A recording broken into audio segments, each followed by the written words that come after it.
there'll be no more tears, we'll never cry again.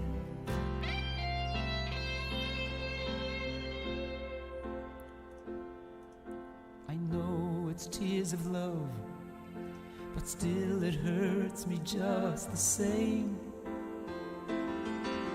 You've always held my hand, and now I want to hold yours too and be there for you.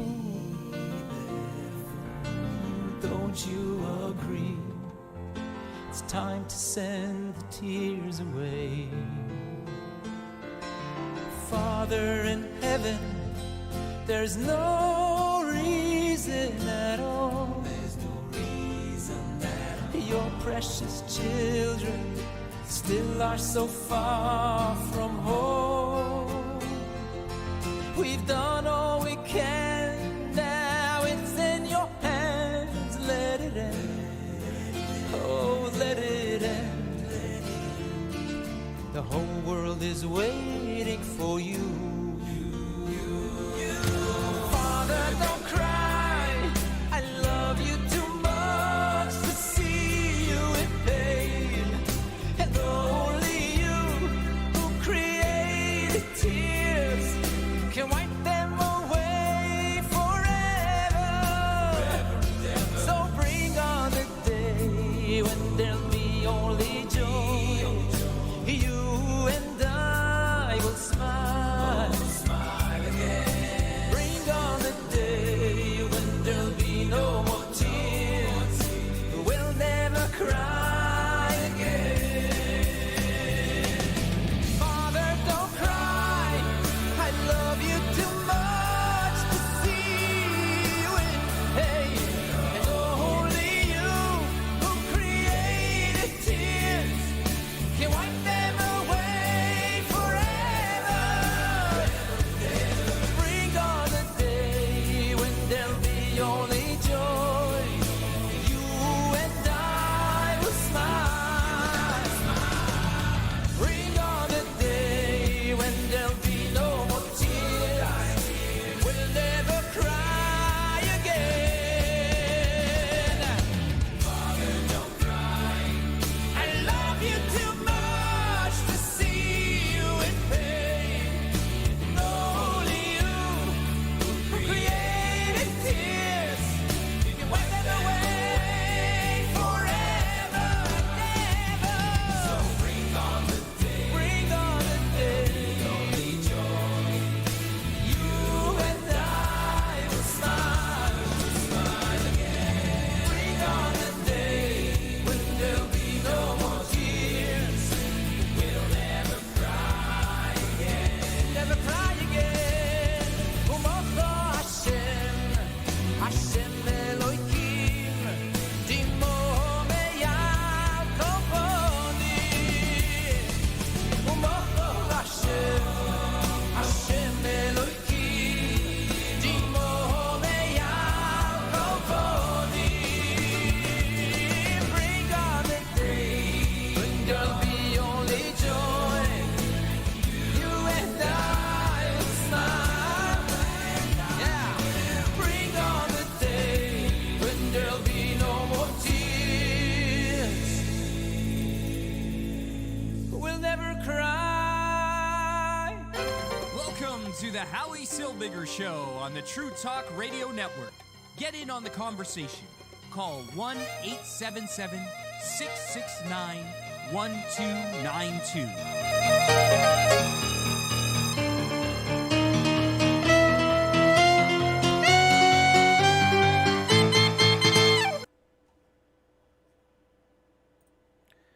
And good evening. Welcome to the Howie Silbiger Show, right here on the True Talk Radio Network. My name is Howie Silbiger. I am your host, and I'll be on with you this evening.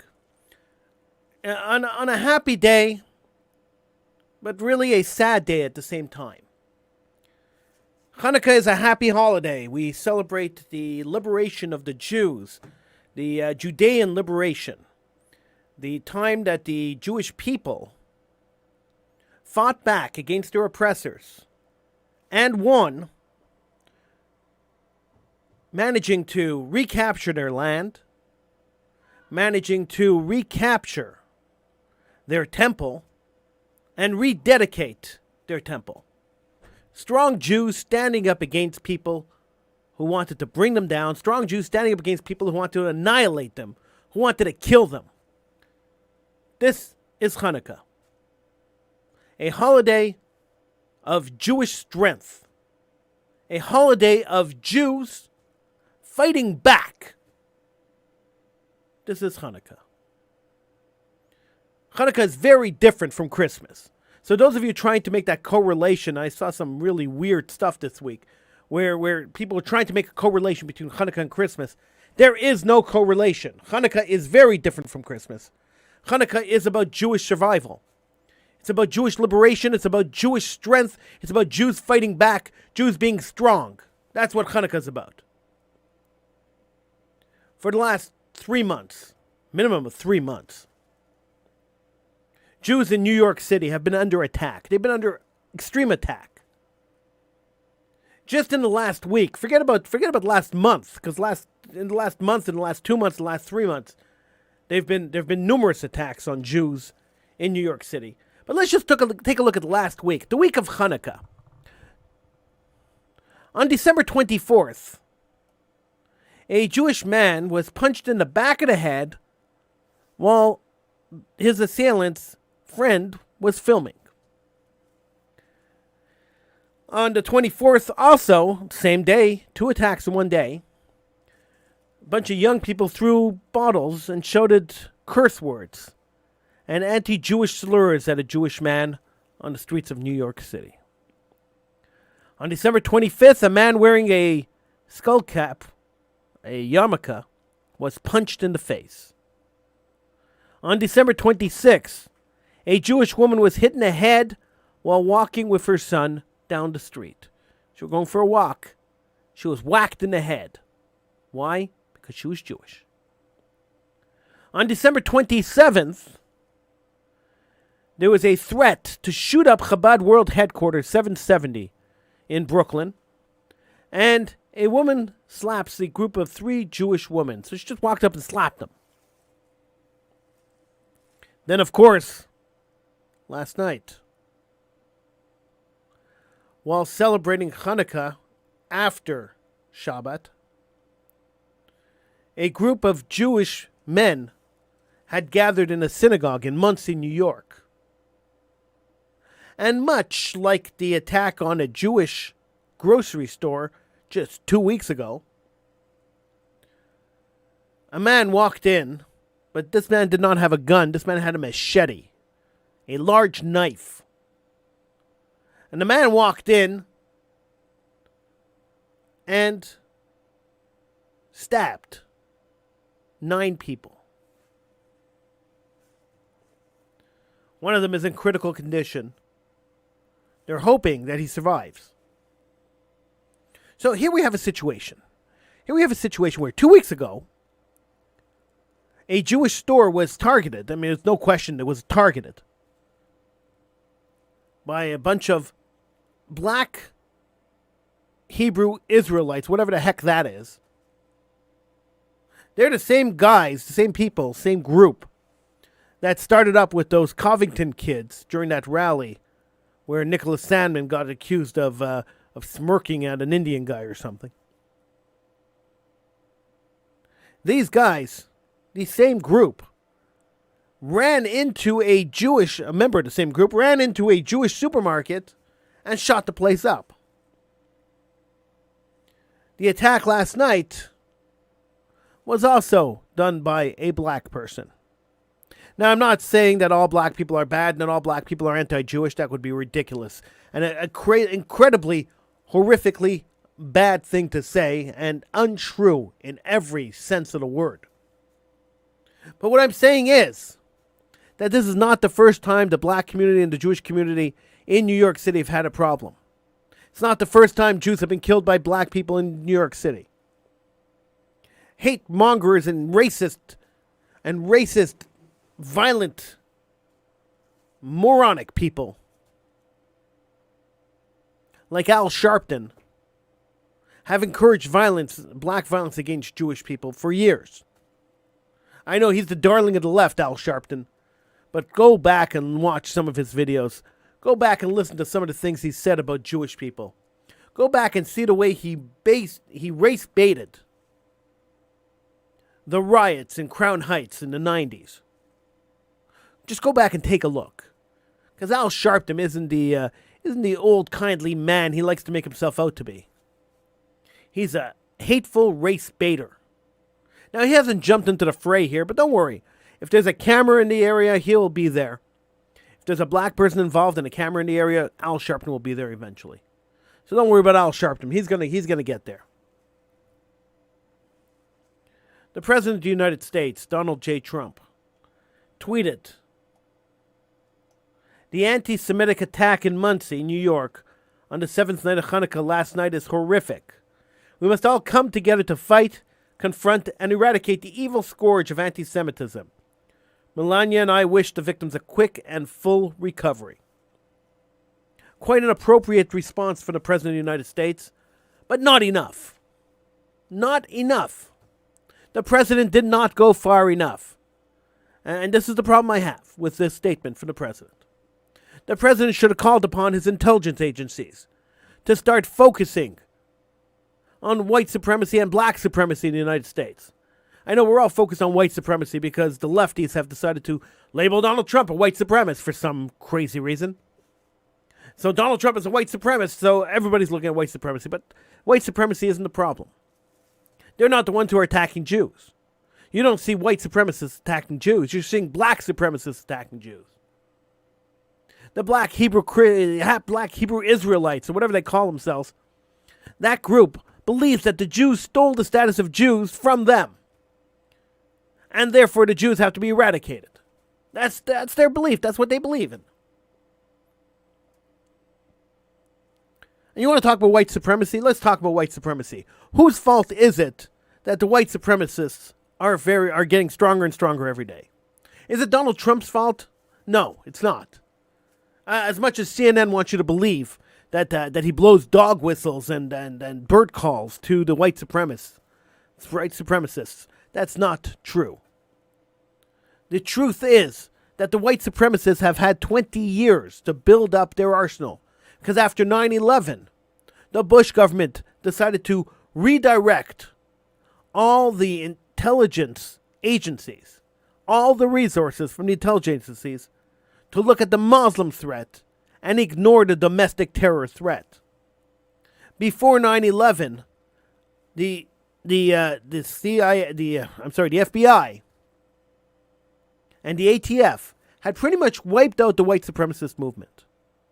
If you go back and you research, and I was covering white supremacy back there, and so I could tell you that this is true. Now, if you go back and research, after Ruby Ridge, the white supremacist movement was pretty much done. After the Kansas City bombing, the white supremacist movement was dead. The American government had killed the white supremacy movement. Then 9/11 happened, and that was the biggest gift to white supremacy and black supremacy in history. All the resources of the intelligence networks, all the police resources, everybody was shifted from white supremacy and domestic terror to the Muslim threat. However little minute threat that the Muslims had. I mean, yeah, okay, one big terror attack. But after that, I mean, their threat wasn't really huge. But all the resources of the United States government was directed towards the Muslim threat. So where did that leave the white and the black supremacists? It left them free to build up their arsenals. Left them free to build up their followings, to beef up their memberships, and to encourage more and more young people to embrace their radical and crazy philosophy. So, the Bush government, 8 years of the Obama government, did nothing to stop white supremacists, did nothing to stop black supremacy in the United States of America. They did nothing. Zero. Their focus was on Muslim supremacy, on Muslim hatred, and the threat of the Islamic terror. It's the truth. I know a lot of lefties have a hard time listening to the truth. I understand this. But this is the truth. This is what happened. And so we're at a point in history right now. And unfortunately, Donald Trump happens to be the president. But if any other president had been president, the exact same things would be happening. We're at a point in history where the white supremacy groups have managed to build up their following and build up their arsenal to a point where they could become public again. And they could go out again and start doing their mission. They could start following the Turner Diaries and trying to build that race war where they pit one race against the other and they destroy each other and then they take over. This is the ultimate wet dream of the white supremacy movement. And this is what's happening. They are trying to put their dream into fruition. They're trying to get the ball rolling. And so, don't be surprised if we find out that there is a connection between the murderers of Jews and the attackers of Jews, black supremacists, and white supremacists. Don't be surprised there's a bridge there. The Turner Diaries is the Bible of the white supremacy movement. And this Bible is there, and it's there for a reason. And the reason is that it tells the story of what white supremacists should be. It's their handbook. It's their guidebook.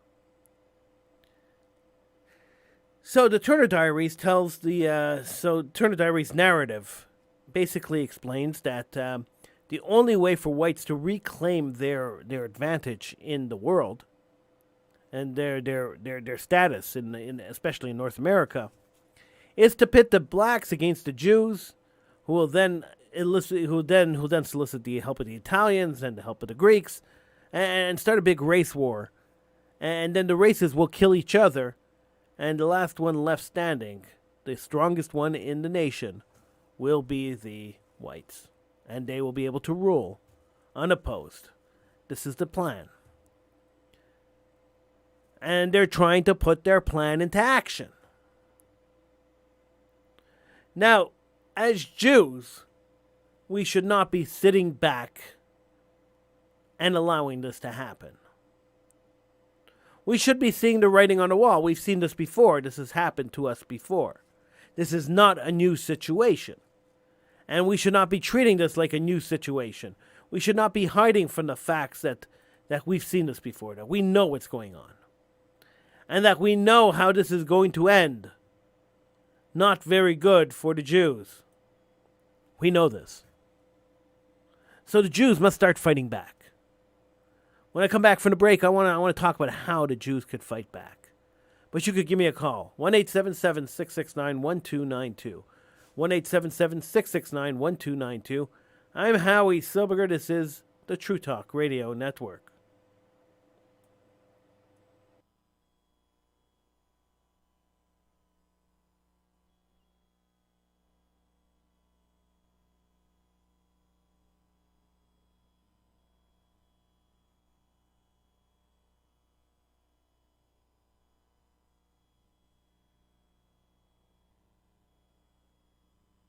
That it comes so it's the way history.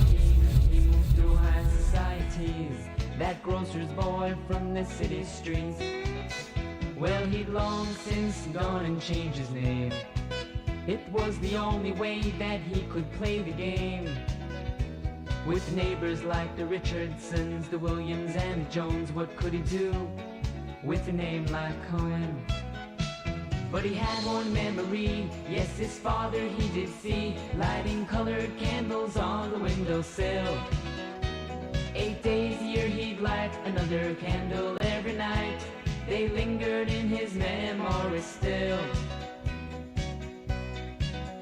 In December, came home from school, his little girl called Sue. She held a picture of an Xmas tree she drew. All the kids in my class have one, she said, with a tear. And could we have one in our home this year? He didn't know know what to do with his little daughter Sue, although her desires he wished to fulfill. My dear Sue, listen to me, there's something better than a tree that lingers in my memory still.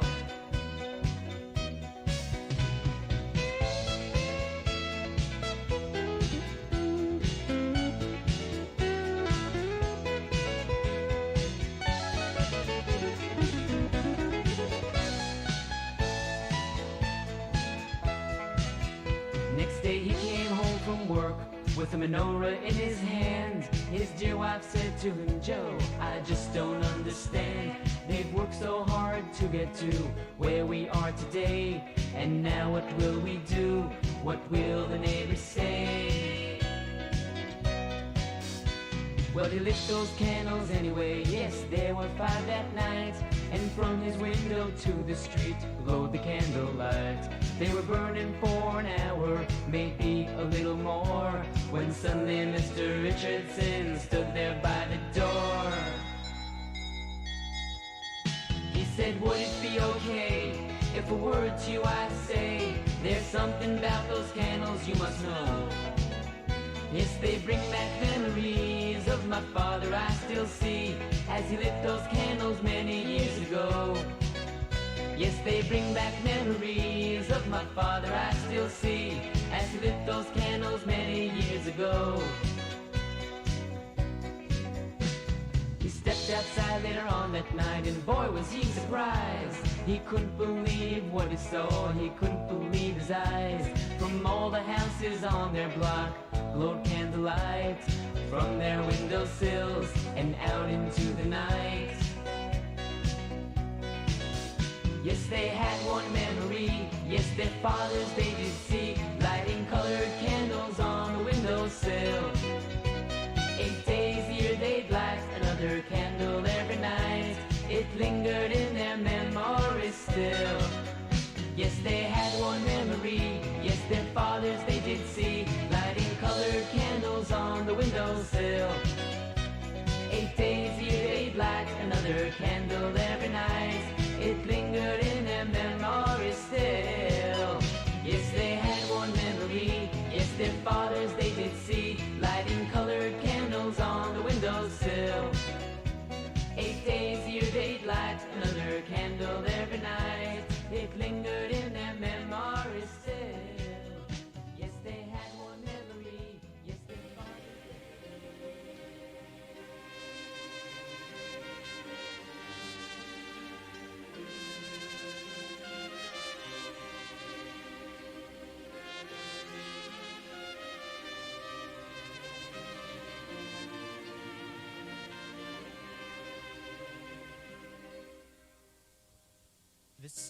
V'seirei lefonecho asir oseinu Ke'oi loch karo V'seirei lefonecho asir oseinu Ke'oi loch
This is the Howie Silbiger Show on the True Talk Radio Network. Call 1-877-669-1292.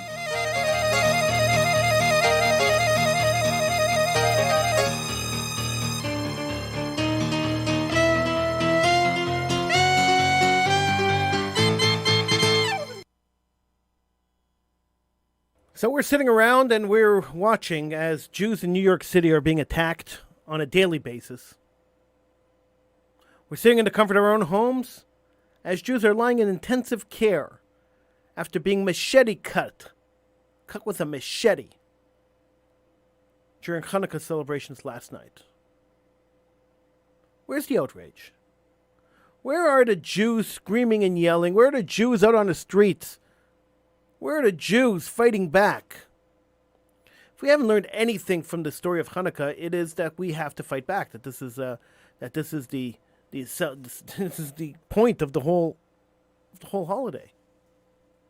Now, the rabbi of the synagogue, which was attacked last night, he decided that he wasn't going to allow the attack to stop a good party. So he continued his party after the victims were taken away. He said he wasn't going to let violence interrupt his regular scheduled day, even though his son was one of the ones who were taken away. Now, this is either extreme bravery or extreme stupidity. You could look at it either way. But the point is that he's not going to let terrorism change his life. He's not going to let terrorism change the way that this was the way he was fighting back. He couldn't physically fight back against the guy with the knife, so he was fighting back spiritually. I've been calling for years for elementary schools and high schools to offer self-defense courses. I've been calling for years for the Jewish community to pay for self-defense courses for all members of the Jewish community. It's great that we build fortresses. It's great that we hire security guards and give that illusion that we are safe. But we know that we are not safe in the diaspora. We see what's happening in New York. We know that this is not a safe environment. And because we know this, and this is not something that is hidden from us, we must protect ourselves. So we have two options, really. There's a couple of options. So option number one is that we could all just pick up and move to Israel. It's what the Jews of France did. It's what the Jews of Germany are doing. We could just pick up and move to Israel and say, all right, the Israeli Defense Force will protect us from the Jew haters that want to kill us. We could do that. We could learn self-defense, arm ourselves as much as possible, and fight back against anyone who comes to kill us. That we could do too. Now, living in the diaspora, if you choose to stay in the diaspora, then the second option is the option for you. Your federations raise millions and millions of dollars a year. 90% or 80% of it goes to bureaucracies and maintaining those massive buildings that they have. Take some of that money and use it instead of building fortresses. Instead of constructing fortresses, build fortresses amongst your population. Take some of that money, hire proper trainers to come and train people on how to defend themselves, on how to fight back. Not to be vigilantes. Nobody's advocating vigilantism. Vigilantism does not work and is not appropriate. Because vigilantism usually just ends up attacking people who weren't involved in the original attack. You're taking revenge on people who weren't involved at all in what hurt you. So vigilantism doesn't work for me. What does work for me is when people are sitting in a room and somebody comes in to attack you. And there's a good guy with a gun who pulls out his gun and kills the person attacking you. That works for me. When people are sitting in a room and somebody comes to attack you, and somebody gets up and fights, physically confronts the attacker, and fights that person until the person is immobilized and cannot commit any harm. That's what interests me. Sitting around and wringing our hands and saying, "Oh, is us, woe to us," does not interest me. Because it doesn't do anything. It doesn't help us. I always believe that we have to be able to help ourselves. Jews have to be able to help ourselves. If the one thing that Theodore Herzl, probably the only thing that Theodore Herzl got in his mind and was right about, Jews have the responsibility, they should have the responsibility to govern themselves, to defend themselves, so that when the next group of genocidal maniacs want to come and kill them, at least they have a fighting chance to survive. Last night, the Jews in the synagogue last night had no chance of survival. The genocidal maniac showed up with a machete, showed up with a huge knife, and he stabbed a bunch of them as they sat there and were stunned by what was going on. Now, I'm not blaming the people who were there, that they didn't stand up and fight back. It is not their fault. It is the fault of the leadership of the communities who don't insist, who continuously do not insist on teaching self-defense, on teaching how to defend yourself in an offensive way. Now, I posted this earlier on Facebook, and the bleeding heart liberal Jews came out to tell me, "Howie, how could you advocate violence? What is wrong with you, Howie? Violence never solves a violent problem. And if there's a problem of violence against the Jews, we must negotiate. We must figure out a way. We must figure out what we did to cause the violence. This is what they tell me. We must figure out what we did. I'll tell you what we did. You bleeding heart morons. I'll tell you what we did to get that violence. I'll tell you. I'll explain it to you. We were born Jewish. That's it. That's our crime. You bleeding heart eggheads. That's our crime. We've done nothing else. We were born Jewish. We follow God's law. And we're hated for it. And they want to destroy us. It's as simple as that. There's no more to it. You don't have to overthink this.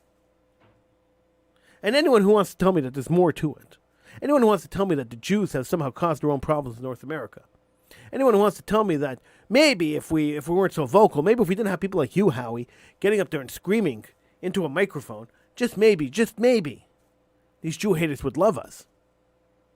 You're delusional. Anyone who believes that is totally delusional. Completely out of your head.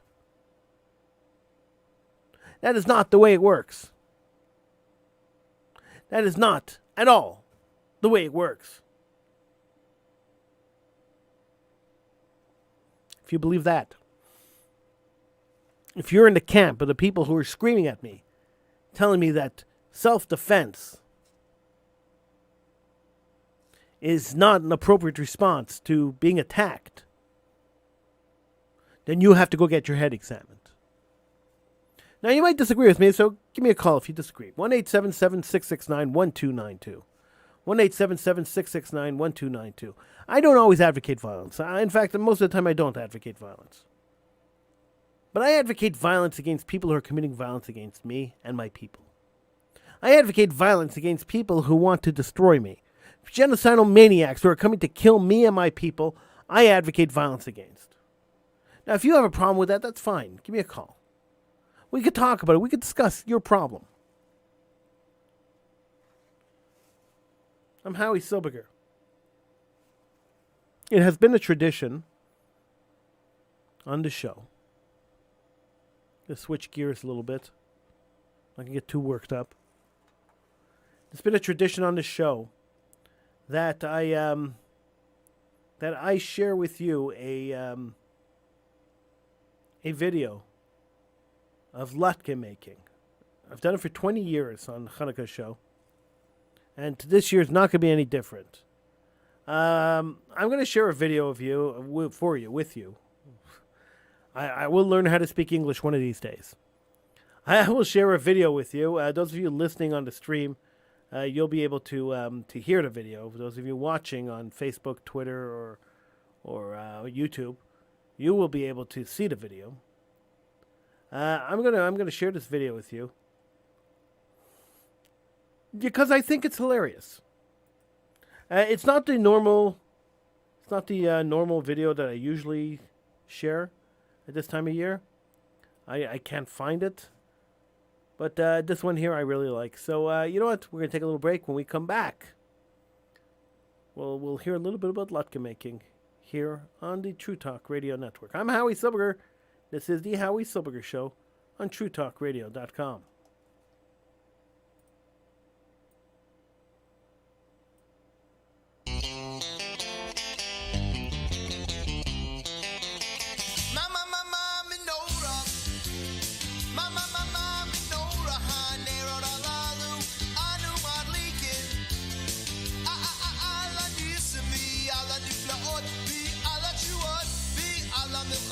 שעשית לבותינו בימים ההם בזמן הזה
Hanukkah more.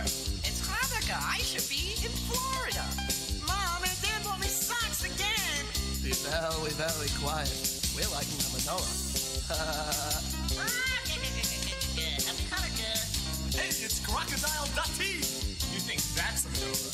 This is a menorah. Hey, somebody get a rabbi. Did somebody call for Roger Rabbi? We don't have a rabbi. We have a chazan. Here he comes now. Hi-ho, hi-ho. It's off to shore I go. Why don't we go upstairs? Okay, boys, this is what we call advanced fatal. Jack's better to open.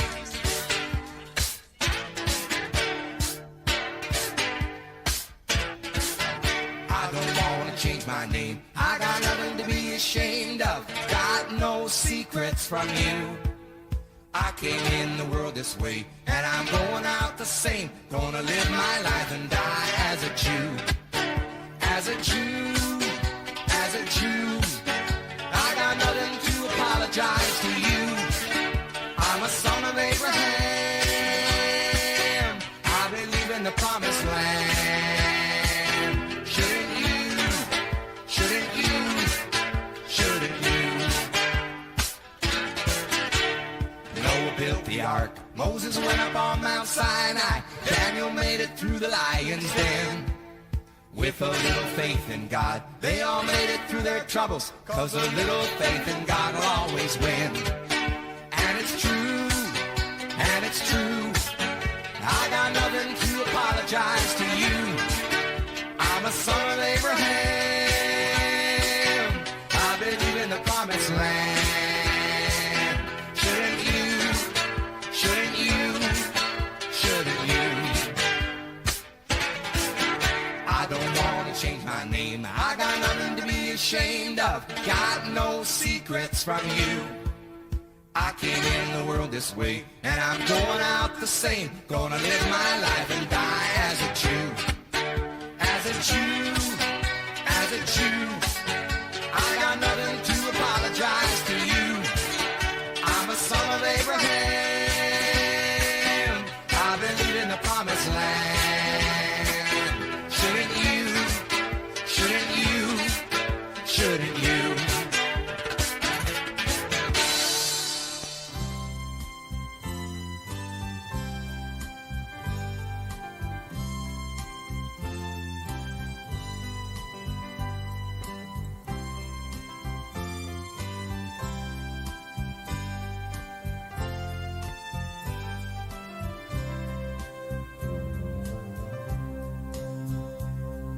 I stepped off the bus in Mobile, Alabama.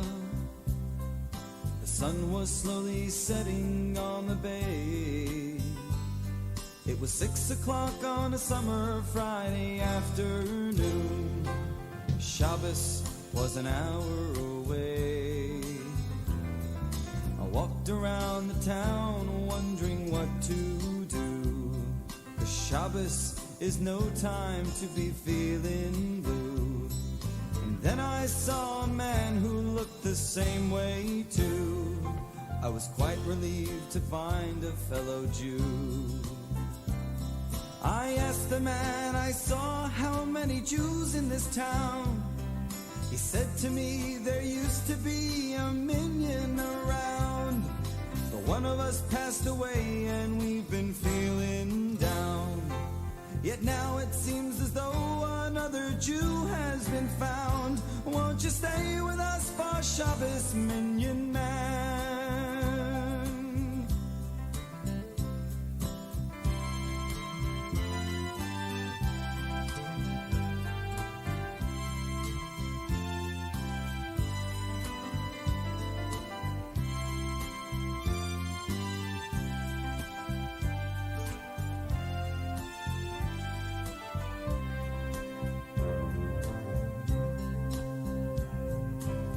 Down Winston Avenue, a block then two more, and went into a shop that read closed on the door. There was a minion in the back of a hardware store. 9 men waiting for one more. We ushered in the Shabbos with a beautiful song. The Chazan had a voice that was clear and strong.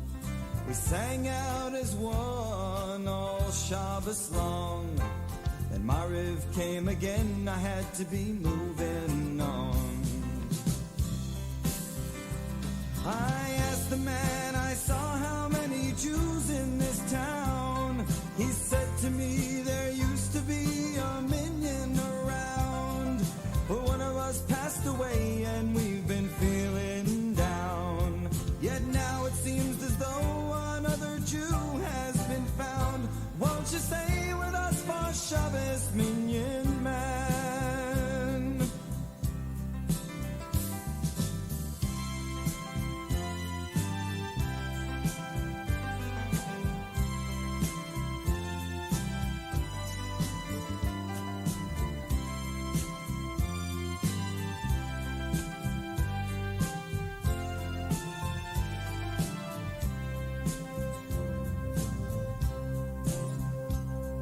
Now that was 20 years ago, but the vision is clear. And I think about it now and then, 'cause the place is still dear. And when I make this trip through Mobile once every year, I remember the men who prayed here.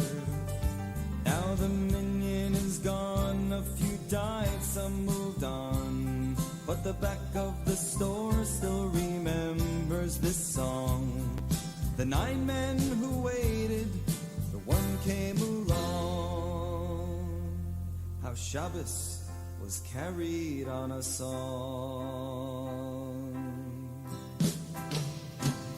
I asked the man I saw how many Jews in this town. He said to me there used to be a million around, but one of us passed away and we've been feeling down. Yet now it seems as though another Jew has been found. Won't you stay with us for Shabbos, Minyan Man? Oh, won't you stay with us for Shabbos, Minyan Man? Please, won't you stay with us for Shabbos, Minyan Man?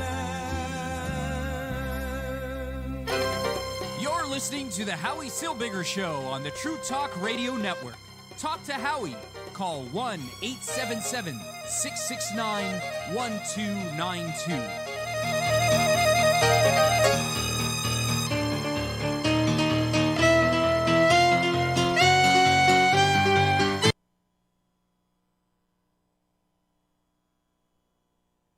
And I'm Howie Silbiger, your host here on the Howie Silbiger Show, right here on the True Talk Radio Network. Feel free to call in. The number to call, 1-877-669-1292. That's 1-877-669-1292. Now, I have to apologize in advance because I promised you that those watching on Facebook and YouTube will be able to see the video. Unfortunately, due to a little bit of software constraints and some strange YouTube coding, I can't get the YouTube page up on the screen. I tried; it doesn't want to work. So I'll play the audio because I do this every year on Hanukkah time, and I think it's fun. So here's the audio: how to make latkes, homemade potato latkes, with Bobby.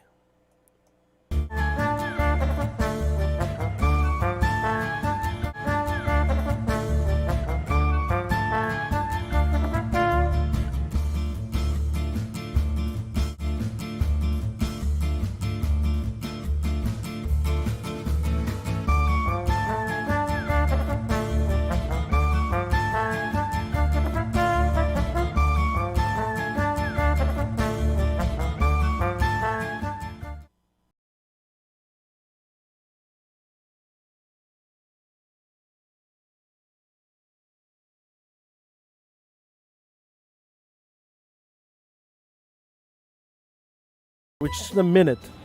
We celebrating Hanukkah, a festival holiday, and we have a traditional meal for it, which we call latkes. I take the potatoes out of the water,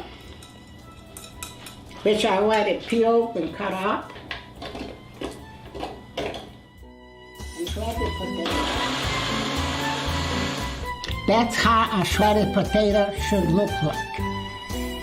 Now I'm going to do some more.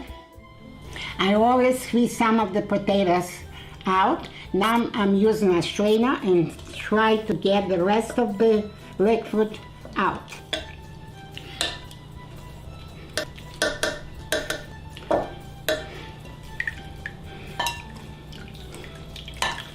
Now we're going to shred the onions and add them to the potatoes.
I'm cooking the latkes 5 minutes till they're golden brown on each side.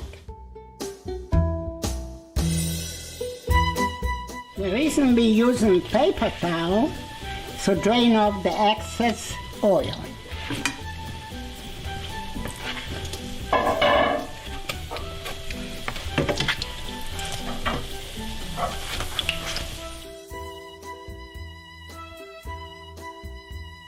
Now it's all done, and we go taste them and see how they taste delicious. Enjoy, eat, and enjoy. I'm gonna taste one right now, and I dip in the applesauce. Oh my goodness, it is delicious. And it looks delicious.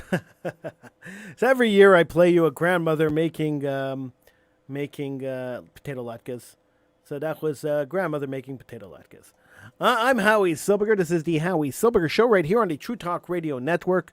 Let's get serious again because you know, along with the fun, we have to understand that that this is a very serious time.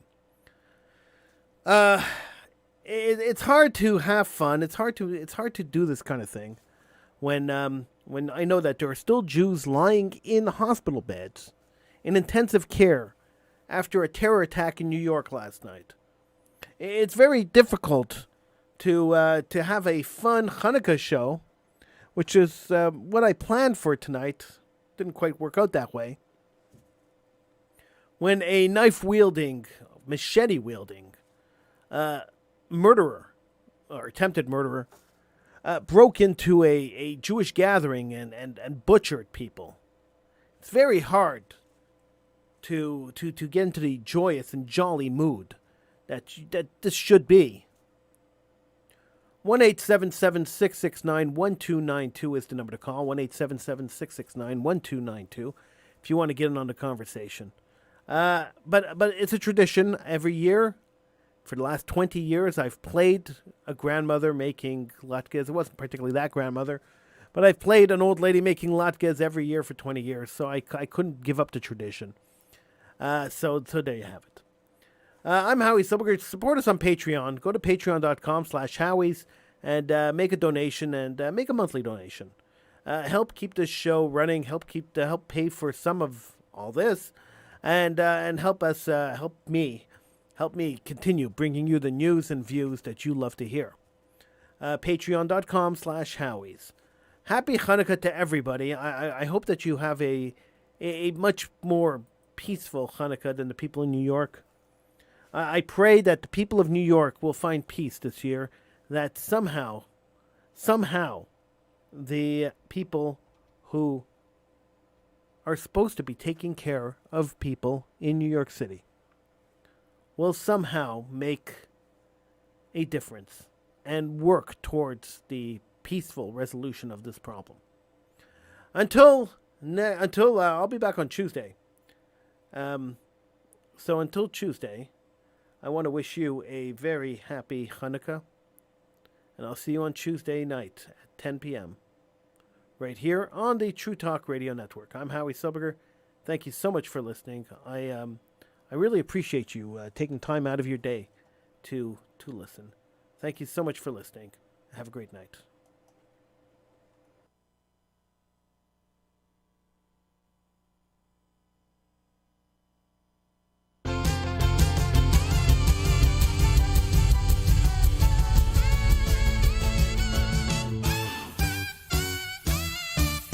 I've seen it on the faces of kids all over the world. They're speaking as members of their Jewish community. And what they are all saying is very plain to see. They're sending a message to you and me. We'd like to learn all there is to learn. We'd like to know all there is to know. We've got this feeling that is coming through real strong. It's the start of something big. We can't be wrong. Jewish pride, Jewish pride. We've got Jewish pride. We won't let it hide, 'cause it comes from deep inside. So shout it out loud, Jewish pride.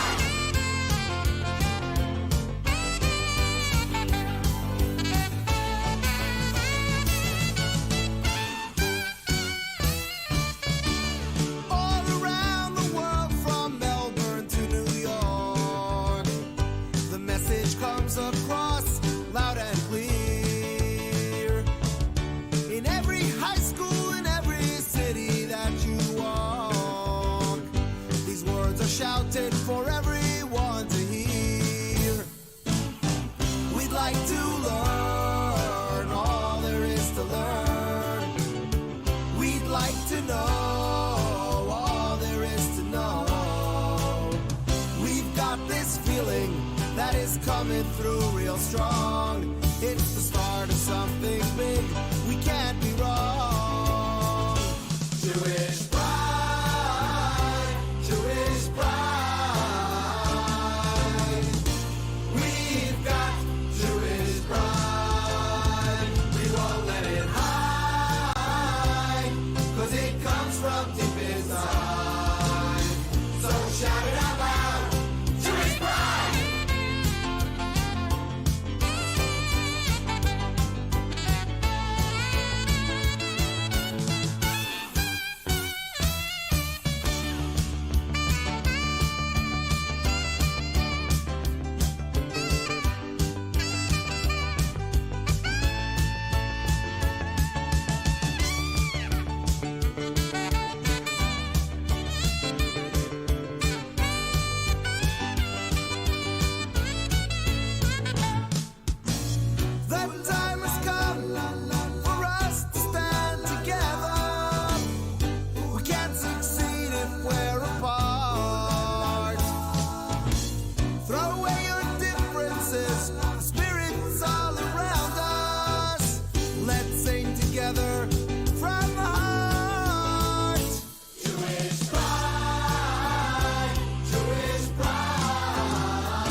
Dr. Tony Weaver, just one of the talkers on True Talk Radio, the only place to be.